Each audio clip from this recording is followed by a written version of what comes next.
Are you looking for inspiration on a daily basis? Well, check out Deal to Heal Tees. With our inspirational tees, you're sure to find something that will inspire you. Just go to dealtohealtees.myshopify.com. That's Deal to Heal Tees. Get some inspiration in your situation. Wear inspirational tea and be inspired all day. That's Deal to Heal Tees at dealtohealtees.myshopify.com.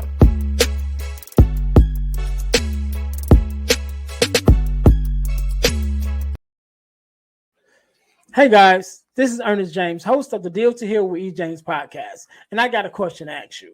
Could you buy me a cheeseburger? Better yet, could you buy me a value meal? Yes? Well, guess what? I don't need a value meal. However, for the cost of a value meal, you can support this podcast to keep us on the air. Just go to Patreon/Deal to Heal podcast and choose any one of the 3 tiers that's available. And if you just want to make a one-time donation, go to Cash App and make a donation to $eJames, the number 418. Make a one-time donation to the Cash App, or again, go to Patreon to support this podcast and keep us on the air. Thanks in advance. Be blessed.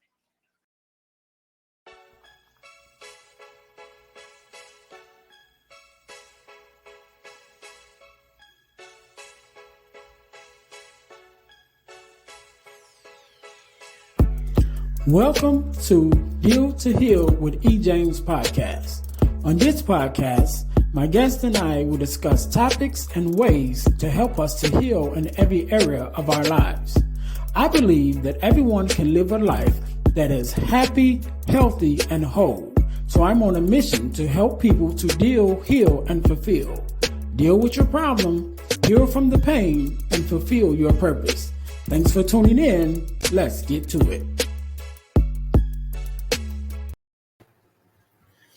Welcome to the Deal to Heal with E. James podcast. I'm your host, Earnest James, and I believe that everyone can and should live a life that is whole, healed, and healthy. And therefore, I'm on a mission to help people to deal, to heal, and to fulfill. To deal with your problems, to heal from the pain, and to fulfill your purpose. Thank you guys once again for tuning in to the Deal to Heal with E. James podcast.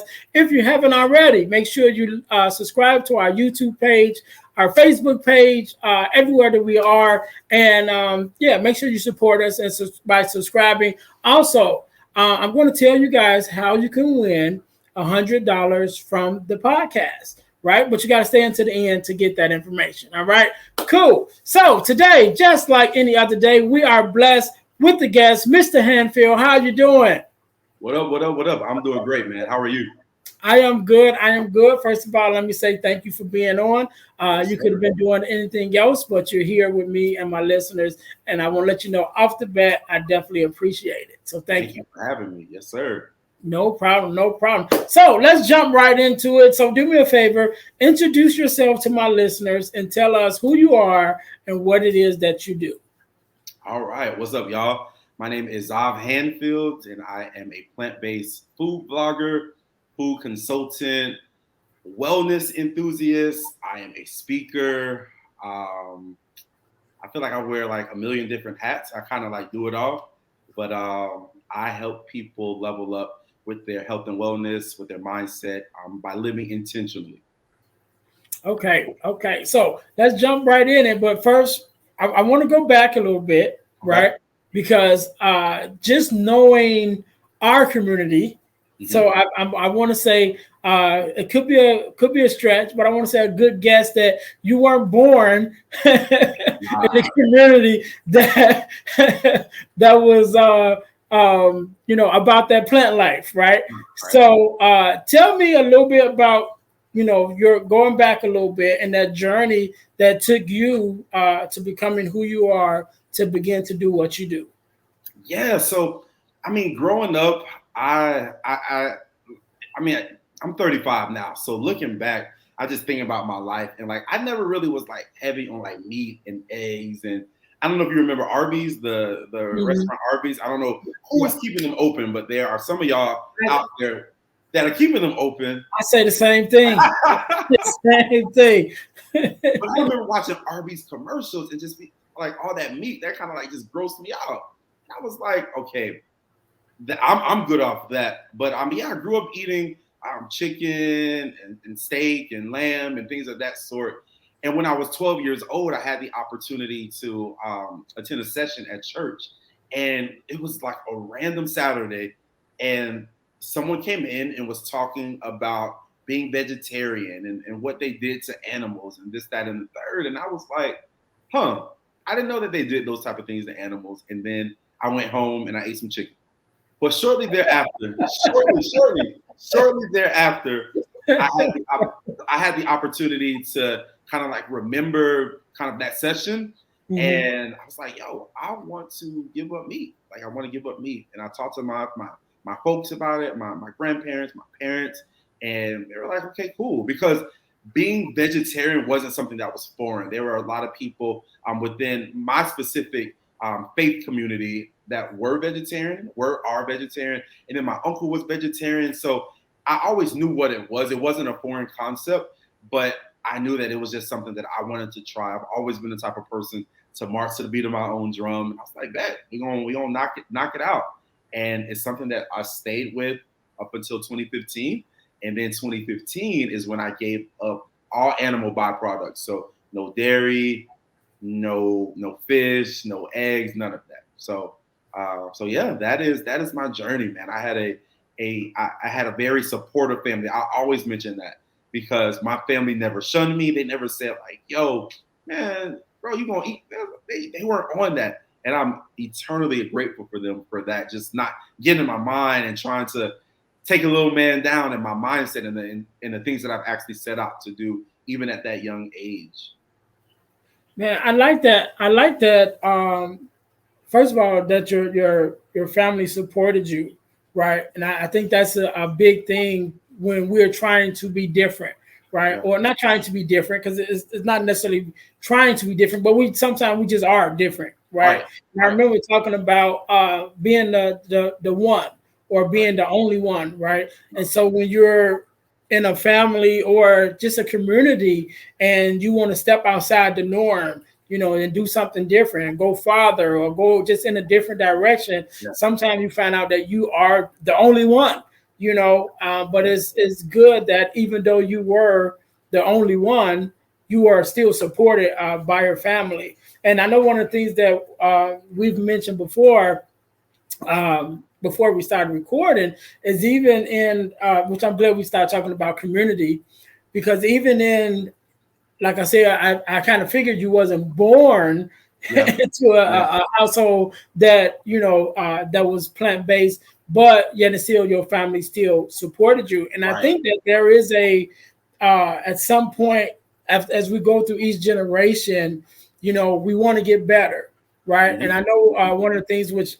you speak on, and I do also. I actually got a shirt that says it on my Deal to Heal tees. It says health is wealth, right? And so just talking about generational health and changing that mindset when you're talking to, some of the students that you talk to, or just even some of the adults that you talk to, what is something that you kind of hit home with them with making that transition to change the generations and the health through their food? Man, and so I think about Coolio, who just died, and I think about, I can only think of celebrities at this time that really didn't have to die. And it was because of health-related issues, whether, your heart or, diabetes or whatever the case may be. So I think about those individuals, and the reality is that it's so important for us to not normalize being in pain. It's very important for us to not normalize that, I have diabetes or I have to do dairy-free this or angel food cake. I can only speak for myself.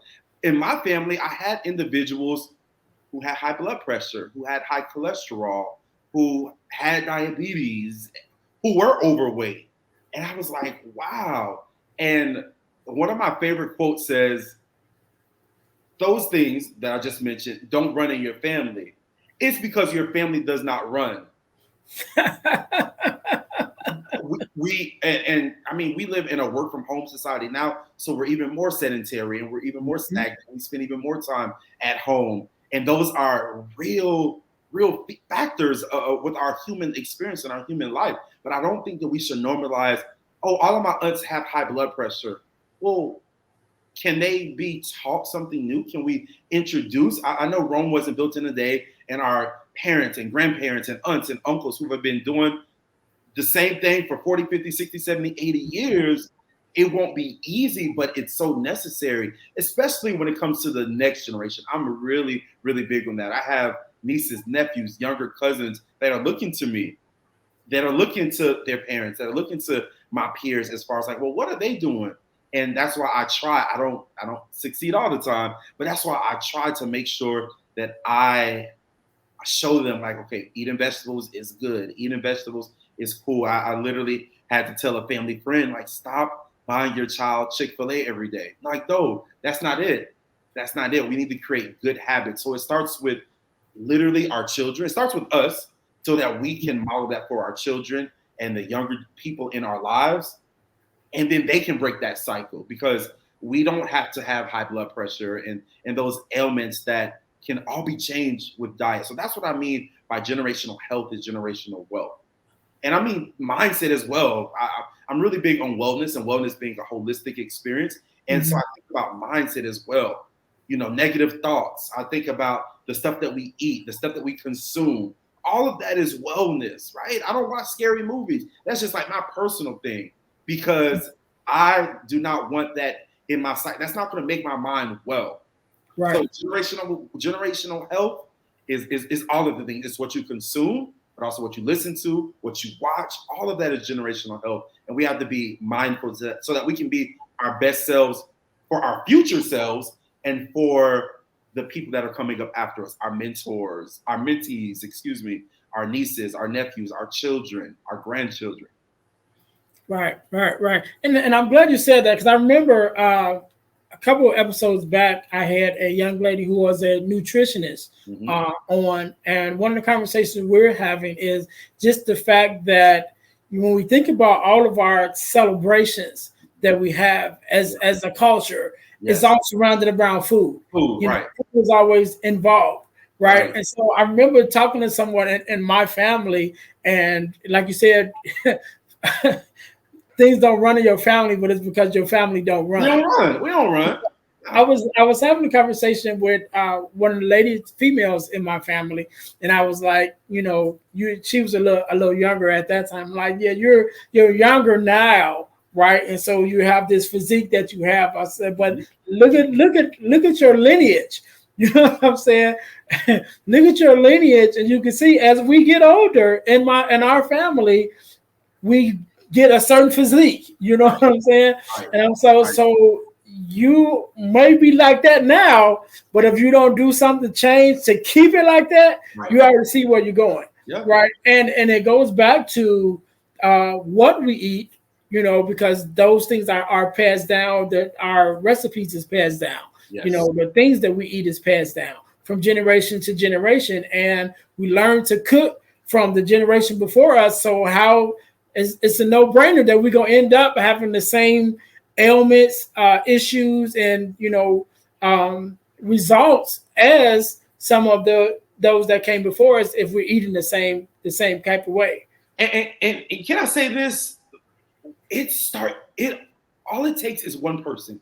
It starts with one person, because you can have grandma's recipe or your aunt's recipe, but change out certain things, change out the butter for olive oil, change out the eggs for applesauce. Like it starts with these little changes that will mean the world of a difference as far as calories, as far as health. All it starts is one person. And with all due respect, the internet is free. Internet is free. So we need to sometimes see what things we can sub and replace. And I'm always looking at YouTube for recipes. I'm always looking on Instagram for a new recipe. So we don't have to get rid of the bad stuff, the recipes, but we can get rid of the bad things that aren't going to make us feel better. A whole bunch of like cream a whole bunch of like cheese and man, bro, that is not stuff that's going to energize the body. I'm not saying I don't eat that stuff any, right? But we have to know like this is the food that energizes the body and feeds the temple and makes our temple feel really good. And this is the stuff that makes our temple feel not so good. And I think people ignore that. I think we ignore those things. And you can't be well if you just ignore those things within your body. Our body, I always say God designed our bodies. This is the best computer that has ever been ever in existence. Because if something's not right, it's a chain reaction. Something else is going to boom, so. Yeah, and I'm glad you said that, because I think one of the reasons why we ignore, and I kind of speak for myself, right? Because I do still eat meat and things of that nature at this time, it has been a thought, more recently to change some things. You know what I mean? To just to start being more healthy and more conscious of what I do eat. I'm not necessarily saying I'm not gonna have a steak, because I'll be lying. but it might be in moderation. Yes, it might be once a month. Right. Well, I don't have steak that often, so that's probably less than once a month. Okay. but just giving that and for an example. But I think sometimes we ignore because we don't know. Yeah. Right. Yeah. And or maybe we're to some extent afraid of the change and what that might have. So when you're talking and explaining, or even for your own example, that transition of going, from eating meat and everything else to this plant-based lifestyle, what is that transition like? Or what maybe be some of the steps that, someone like me who's thinking about it, like, where can I start? Just like, all right, just switch this for this, you know what I mean? And just like, all right, start there. Yeah, I mean, I think the first step is like making up in your mind. It's literally the first step. Making up that decision, like, I may not, and that's what I give people grace for the journey, and just being able to recognize, like, okay, well, I know that I'm 35, I'm 45, I'm 55. I know I probably should be eating more fruits and veggies and root veggies. I know that's something I should be doing, but making that decision is the first step. That's where you get started. The second step is reaching out to somebody like me. And let's say you don't have a resource, or you don't have someone that that's vegetarian, vegan, you don't follow anybody, go on YouTube, go on Instagram. I've been in the game for over 20 years as far as like plant-based and substitutes and my diet, but I still go on social media and glean at what people are doing, and I learn stuff all the time. Something that I am starting to reincorporate in my life is fasting, right? Fasting for my body, knowing that when you're sick, guess what you do? You fast, and your body is able to heal itself. And so if we parallel our body healing ourselves when we're sick and we don't eat, we're literally eating soup and we're drinking fluids and we're not eating that much. So that's a reminder that, okay, in order to heal my body, I need to probably fast a little bit. So like I said, I'm still learning as well. But for someone who is on that journey and just making that decision, like, I might want to incorporate this, you've already made the first step by even thinking it. Second step is reach out to someone like me or someone that you follow on social media. And a lot of times people are really cool. Like, my friends who are in this space are so dope. They're so cool. They're humble. They will reach out. They'll reach back out to you if you message them. And then get on social media. Look on Instagram. Look on Pinterest. Look on YouTube. Look on Facebook. Look on Google. There's someone somewhere that has created a blog for whatever it is that you are trying to do. And that's where I would get started first. Definitely don't reinvent the wheel, because there's so many of us out there, and we have free ebooks, we have free knowledge, and we have free webinars, and we have free videos. Okay, this is how you make Southern Chicago style pizza, but the healthy version. This is how you make vegan macaroni and cheese, but with half of the calories, right? There's someone out there that has created that. The information is plentiful on the web for us. All right. So my next question is, I know you said you've been on this journey for 20 years now, and so I know of course, you've been vocal about it.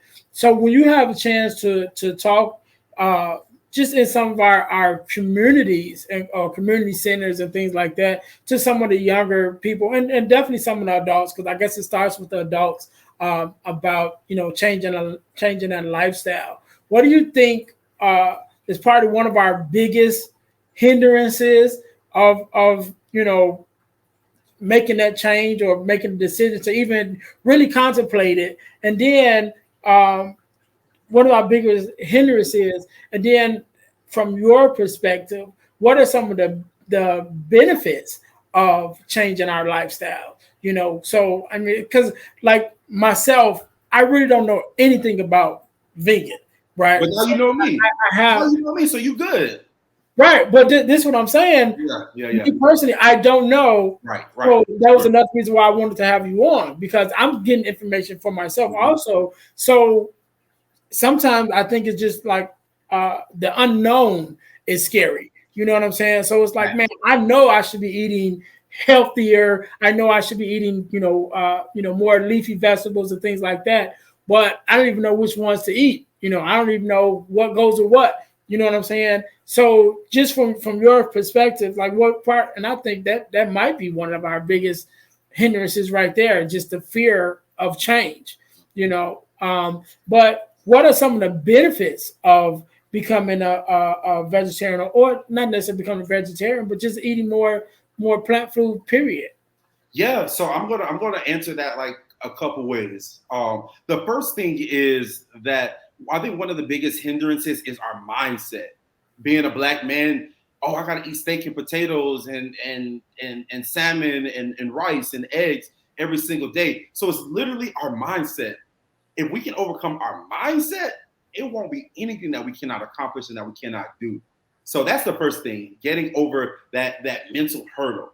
The second thing is access. I'm really passionate about food deserts and educating the community about food deserts. Like, if there is not a reputable, I'll just say solid grocery store that is in walking distance that you can get fresh fruits and veggies, you probably live in a food desert. If there are a bunch of McDonald's and Burger King fast food restaurants and check cashing places and so on and so forth, you probably live in a food desert. So another hindrance is definitely access, having access to those. But the reality is that sometimes you can have access to it, but not know where to start. So I think that another hindrance is not having a person or not having a guide when you go into the store, for someone like me to say, hey, make sure you shop in the perimeter. All the stuff that we need is in the perimeter. So our fruits, our veggies, I like to shop at Kroger. Do they have Kroger where you live?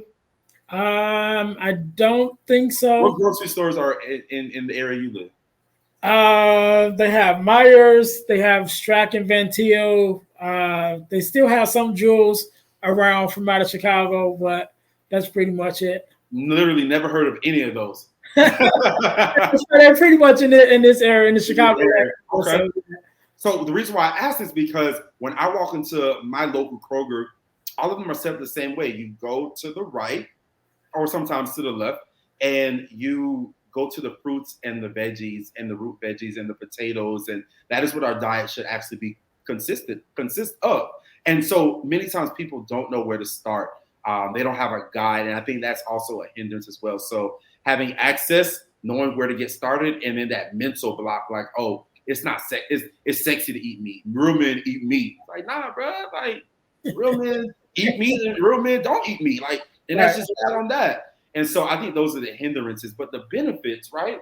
The benefits that I've seen in my life and in individuals that I've worked with and in my family's life is that when you are able to tame, if you will, I like using the word tame. If you're able to tame the tongue and the stuff that we consume, maybe not so much sugar, not so much. I remember in 2015, I had a lot going on. I was in my cousin's wedding and I just wanted to get spiritually right. So I did a 40-day raw food fast. And I promise you, I've never felt better in my life. I was just eating fresh fruits and veggies and making my own meals and being incredibly creative. And I remember a couple of days after the fast, I tried to eat like an Oreo cookie. One, I got an instant headache. You know why? Because my body had not had any processed sugar of any sort for the past 40 days. So my body kind of like reprogrammed itself, and our bodies can reprogram itself. So I want to encourage somebody watching this today. If you are feeling like, man, I feel hopeless, it doesn't have to be what you eat. It can be what you think, right? Sometimes you have to hang up the phone when it's negative conversations. Sometimes you have to take a break from social media if it's negativity, because that's not going to make you well, right? So change your lifestyle, change your mindset, and think about wellness holistically. What you eat, what you consume, the thoughts that you're thinking about yourself. Sometimes I have anxious thoughts, and I have to say, like, okay, nah, God is in control. Like, God is in control. You're having anxious thoughts. Is he going to get you anywhere? Am I letting my own insecurities lead me? And sometimes the answer is yes. And that's being introspective. So I want everyone who's watching this, wherever you are in the world, to know you can be well, and the benefits of eating a healthier diet. It can be better sleep. It can be better with your significant other, if you know what I mean. You know what I mean? Just eating stuff that brings energy to you, and that revitalizes you and doesn't make you sleepy. Like, I'm sleepy. Nah, we don't want that. So. Yeah, good. That's good. So I'm listening to you talk, and you speaking a lot on mindset and lifestyle. And so one of the things we talked about before we started recording was that you, as a motivational speaker, and going to colleges and things like that. So I definitely want to touch on that. So how do you get started in that? And what is your message that you're bringing to those that you have a chance to speak to?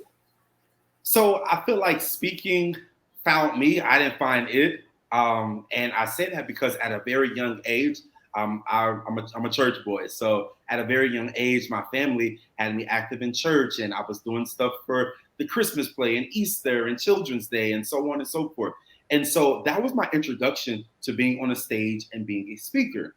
I didn't realize that until I was 18 years old and I got to college, and I was changing my major from political science to communications. And I was like, what have I always been good at? And God and the Holy Spirit was just like, speaking. I was like, well, what does someone who's good at speaking major at? I genuinely didn't know. And I did my research, and I realized that a lot of times they major in communications. And so that was the jump start into me realizing that one day, and I promise you this is what I thought, one day I will be using my voice to impact individuals. One day I will be an entrepreneur. That was my thought. That was my thought and my mindset at 18 years old. I did not know the trajectory of my life. I didn't know how God was going to do it. I just knew that it was something that I desired. And so I moved from Miami, Florida to Houston around 2012. And shortly after I got here, I was like, well, what can I do? I remember I took etiquette classes because I'm a mentor. I've been a mentor since I was 13 years old. So I was like, well, maybe I can teach boys gentlemanhood and etiquette. So I hired 2 etiquette coaches, and they taught me, and I got certified. And I was like, I don't know if I want to do that. And then I was like, yo, I live in Houston. Like, Houston is like the music central, like legit, especially gospel music. And I love gospel music. So I got you're gonna laugh at this, but I got voice lessons. I was like, yo, I'm gonna be a background vocalist, and just so I could travel the world. And then I was like, nah, I don't want to do that either. I was like, well, what can I do? And I was reminded that I've always been a speaker. And it's just God's timing is just so he shows his love through me, through his timing, and through divine appointment. And so I had the opportunity to speak at this church and for their youth. And from there, I became a speaker, excuse me.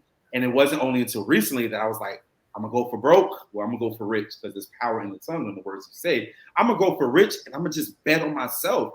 I know we were talking earlier before the cameras rolled about investing in yourself. There are so many things that I've done to invest in myself that people may not know, and may not never know, and that's cool. But you have to invest in yourself to get to certain levels. And so I speak to individuals now about living with intention, being intentional with your thoughts, being intentional with how you build relationships. and how you communicate with others, how you use emotional intelligence, how you become a great leader, just being intentional with that. That's my brand and my niche, helping people to live intentional lives. Okay. So I'm just gonna throw in two stories. All right, tell me. So the one is just simple. So every year over the last couple of years, I've really been getting into self-development and learning myself. And so I have a word for each year that I focus on. And so this year, I think it was last year, but last year coming into this year, my word is intentional. Wow. About everything that I do. So I'm not just out here, blowing in the wind, but actually have direction and okay, what am I doing? Why am I doing it? Is it going to give me the result that I'm aiming for, right? And so I want to mention that. But like yourself, I am a church boy, right? A PK, grew up in the church, and so I just tell you the story. The first time I ever spoke. So we at our church we have Children's Day as everybody. Church does have Children's Day and the children sing and things like that. But one of the things we did at our church that when we had Children's Day, then one of the children would also be the speaker, right? So the children that one of the youth would be the speaker. So I was a teenager at this time, and so the girl that was over the youth department, she probably was only like in her early 20s herself, so just out of teenage years. Yeah. And so whenever we have youth day every month, we one day every month, but whenever it got to the day, she would always speak. She would always be the speaker. So just one day she got up, she's going to speak, and the pastor was like, no, stop. It's like every youth day, we have the same person that's doing the speaking, and we have a whole department of youth. So she was like, we're going to change it. It's going to be somebody else. So she picked me and she picked my cousin. Wow. Like, y'all speaking. This is not y'all speaking tomorrow. No, you speaking right now. Oh, wow. So my cousin went first, and that gave me about a good 3 minutes to find the scripture real quick, you know what I'm saying, and get a message in my head. So he went, then I went up there, and of course I knocked it out. And that was my first time speaking, not the last. Of course, I went on to become a minister, assistant pastor, and all of that, and then now even here with the podcast. But that was my first speaking engagement. Oh my gosh. That's funny. It was like right now, I'm like, no, but yeah. So yeah. So man, I'm so glad to have you on. First of all, let me say again, thank you for having you on, to taking out your time to be here, because you could have been doing anything else, but you're here. So I want to say thank you for myself and for my listeners. So I want you to have the last word, and I want you to give us something, word of inspiration, motivation, whatever it is, whatever comes to your mind that you want to leave us with. I want to leave us with a word, whatever that word is, and also give us your social media handles and how someone could work with you. If they want to get in contact with you. And I'll give you a couple seconds to think about that. And while you're doing that, let me do this to my listeners. I told you guys that I would show you, or tell you rather, how that you can win. Well, my thing ain't working. $100. $100 from the podcast. So the way you can win $100 from the podcast is by becoming a super subscriber, entering our super subscriber contest. What does that mean? That means you must subscribe to our YouTube channel, to our Facebook page, and to our podcast on Spotify. And after you've done those three things, you will text the word WIN, WIN, to the number 866-326-0730.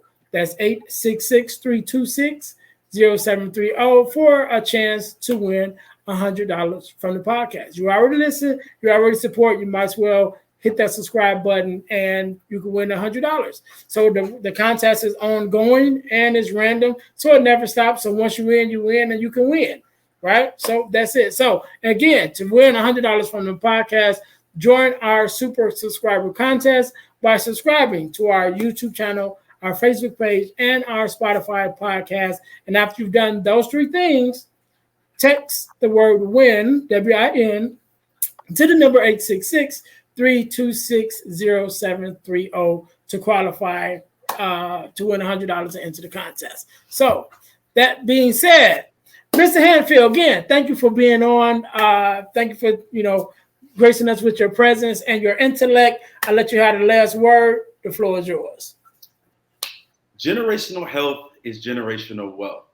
It starts with your mindset. It starts with the things that you consume and the people that you surround yourself around.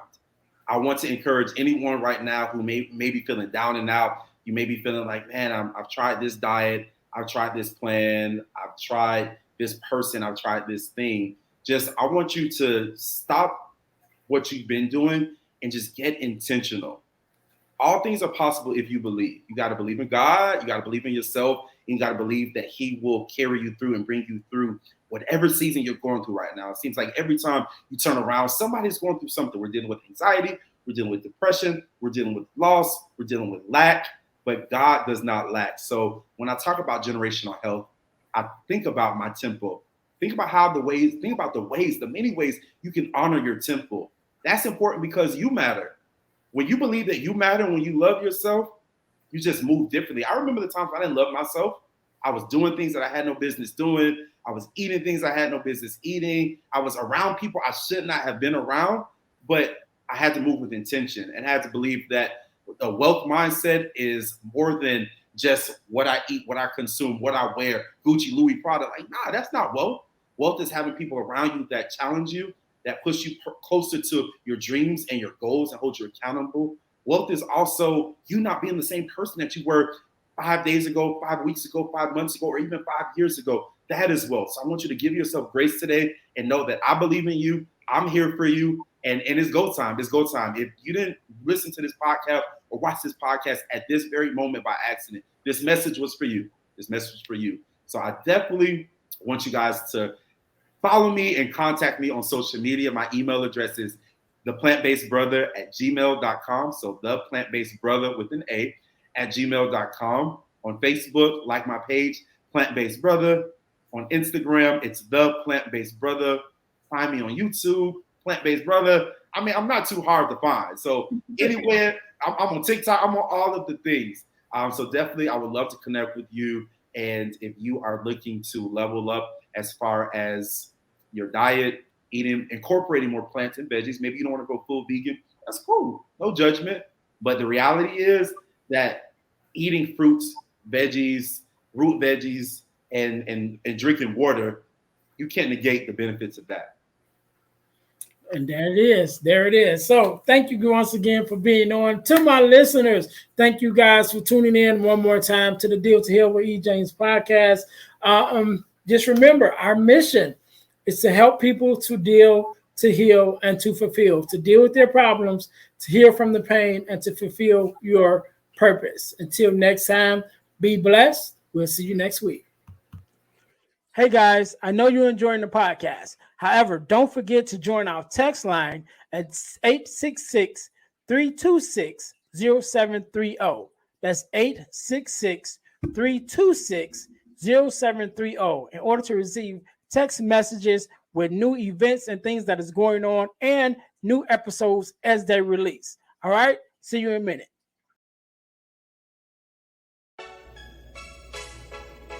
Thanks for listening to the Deal to Heal with E. James podcast.